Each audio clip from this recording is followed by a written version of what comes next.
Aloha, Talafola Radio Samoa mo le nei fo i tai au. I tala tomua. O leo wa amata fealua I le uluai I pasi e alu I le vai po o le hydrogen powered I totonu o Aukilani. O se tasi le neo si te po fuafuanga ale pulenga o fe malanga I ngā Aukilani. I o atu le tausanga I lua fe tolu se fulu, ua le to e fewa I pasi o lo o whaalenga I naile si o manga ona o kasa o ona. E lua tausanga wa trial be faataita I ai le nei suinga fo mo pasi a Aukilani. Le ole ava ai ai ilona malo si anga, faatusa I tupe faalu. Ai mai sele faatusa I pasi o lo faaaoga ina le tiso I le taimi nei. I tala TV tasi, moli mawai ni sel pasese fewa I le vaiaso le nei, e le langona se leo faatusa I pasi masani, o le ua fealua I le vao le taulanga faataua botany, anga I atu I le taulanga I Predomat, e ui ai pan miwa, ma o se la sanga o talia ma le fia I le polenu o Aukilani Philcoff, ma lana saunoanga e taungo fia atu, toe le lei mo le si o manga. O le pasi le nei alu le kasa hydrogen na fausia lave le Global Bus Avengers I kalai estete I totonu o le tasi le tausanga, ma e tasi fitu 5 miliona lona tau atoa. O le tangata whai ngā luenga le malai vaalele lea wa faamaonia I le Koviti. E le ngata na kilingi vaalele o lo fewa I le sone mumu, ai o lea foina ia faamamaina vaalele na felelei atu I Ausetalia I le asonga fua o le vaiaso nei. O le faailoa mai o le atalana na fia le sui o le soifua maloloina, ua fesilingia ai nei ma le ono la matia o pasese na whai malanga atu I Ausetalia I le faatotoa tatala o le saolotoga I le vaiaso nei. Ua whaamautino ai le minsta o Koviti Chris Hopkins, na ono pesia mai le tangata whai ngā luenga I le taimina ia whaamamai nai vaalele o lo au mai ei pasese mai atunuu o lo o malo se le Koviti, po o whai ngā malanga o whailonga I le sone mumu, ma e maua lalo le tūlanga la matia o tangata lautele. O le ua maua mai fo eso enga o tā ua le genome sequencing, feso ta I siaki o le tangata kilingi o faamaonia, ma se tasi o pasese na taunu umai malai vaalele Aukilani I le aso se fulu o le masina nei ma o le vairusi mai le United Kingdom lea ua mawai. O lea tangata whai ngā luenga galulue I lalo le kamupania le menses ma ua whaamauti noa mai fo I le ea New Zealand e iai lava lātou tangata whai ngā luenga e whaamamaina lātou vaalele ma lātou te le o ngā ina tangata whai ngā luenga le menses. O lo so e atili le afio lea tangata whai ngā luenga ma ua faailoa e iai suinga o le whaatautainga o au nanga watatau ona whai. E loto tele le malo malana whaaiunga o faailoa leo le ale to iai ni District Health Boards ai o mai tasi uma I lalo le pulenga e tasi. O le ana talia le whaaiunga le malo e tusa mana fuafuanga e toe faatulagana I pulenga le soifua malo loina pita ai.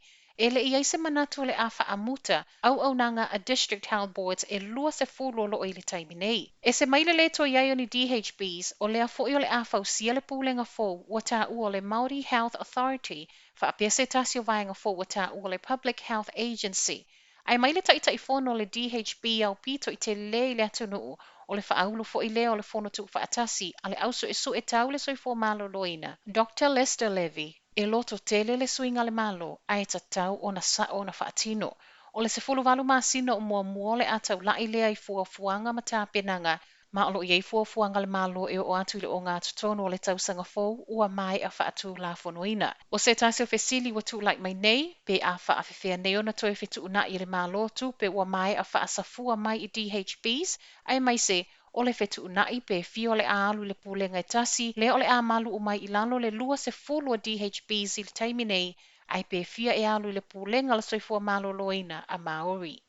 E ono faasala pe faafale pui tangata Ausetalia o lo o mafau e faongale saolotoga wa iai nei ma New Zealand. E ui mai iai ma avea ma faitotoa e ngai atua isi atunuu. O le ua mai atoe suia le atu la fono, ma ua faailoa le minista o le soifua maloloina Ausetalia Greg Hunt o le aso ngafua lava lea na tatala I le saolotoga o le aso lava fo I lea na toe teu wai le atu la fono. Ma o ai lava e solia e o atu I le ono se fuluvalu afe le faasalanga tupe pe ono o fo I le fale pui mo le 5 tausanga. O Ausetalia na tapuni ia mate o le tausanga taluai o na tua oi, ma le mawhai o na toe tu ua Ausetalia se ia vangana, wa iaiza exemption po o se whaatangana whaapitoa. Peitai, o le leai o se tuutuunga whaapea a New Zealand, e ono avea maava o le saolotonga, ma mau ava no ai pasese e o atu isi atunuu. O se teuteunga o lo iai lava ia inga, e whaatanga ai whai ngā malanga mō mafuanga e pei o siaki le fō mai, whaapea a inga vāvala lata o lo o mai tinga ina. Whai watu I talo le Koviti le Pasifika, a o Faatetele le Koviti I totonu o Papua New Guinea, E o atu I le kuata o tagata whainga aluenga I totono le mauta fono a lea whainga malo ua faamaonia nei wa māwele vai rusi, a o whaawa wai pēr siaki mo le au whainga aluenga atoa. Mai le se lau wonos fulu male fitu o tagata ua mai a whaia siaki o le wha se fulu male luo I lato e positive. O le walatalata I le se fulu afe cases faamaonia I totono o Papua, ma le iwa tasi tagata mali liu. O le vaiaso tāluaina tu ina tuai le whaala potopotonga o le soifua maloloina I le lalolangi le lapata inga I a Papua e ono Faatetele le pepesi o le Koviti. Ai mai Fiti, o leo wa to'atolu cases faamaonia o le Koviti I totonu o Fiti, o le asonga fua le vaiaso neina mo ai faailoa mai ai wa faamaonia se tasi o tina ai whai ngā luenga I se nofuanga whaanofo I sea.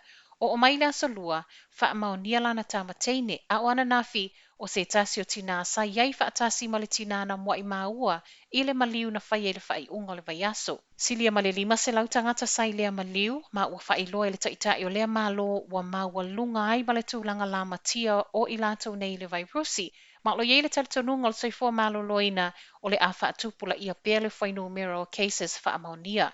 O lo whaawa o pēr tapu I totonu o Fiti, ma ua whaupopo isi tuunga mai le malo e pei o le whaasa, ona to e whiwa I se ia vanga nā le alu I le fōmai. Tala nao le tai au, manuia le nei aso.